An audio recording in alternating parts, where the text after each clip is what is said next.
Why not ask Jamie Dimon to do more for them?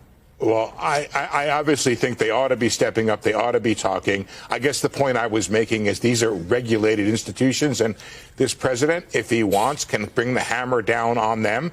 They have a responsibility to their shareholders. I'm not going to defend them. I think they do need to speak up, and I think if this goes any further, look, the thing that connects all of the things that were in the red today, and you read them, the dollar, bonds, and stocks, is people are selling U.S. assets. They're selling America, and we've talked about that before. And at some point, they need to step up and help put some kind of floor under this market, some kind of sense that there are people in this country with authority who will step up to protect essentially America's preeminent place in the globe when it comes to financial markets.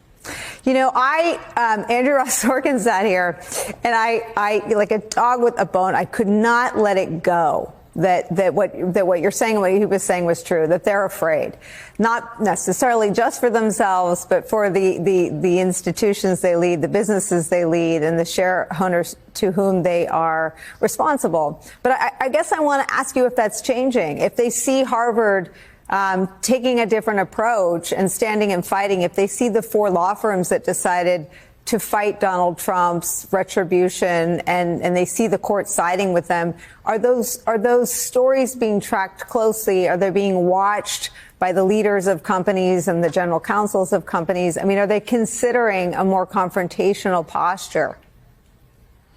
Not that I know of. I mean, I know I've talked to some of them on background, and their initial, before all this stuff with the Fed chair started, was to try to lay low, ride it out, and see if they could essentially get by unscathed. But I think you're making an interesting point, Nicole, that they're fast approaching a place where they're not going to be able to get by unscathed, where their share prices and all the things that they actually care about and the work that they do is not going to be, they cannot be immune from this. And at some point, they're going to have to step forward. I will point out, Nicole, that Congress has not shown much more spine than these bankers out there. So in terms of where I know some Democrats have spoken up, but in terms of the actual actions taken by Congress, they have not done anything.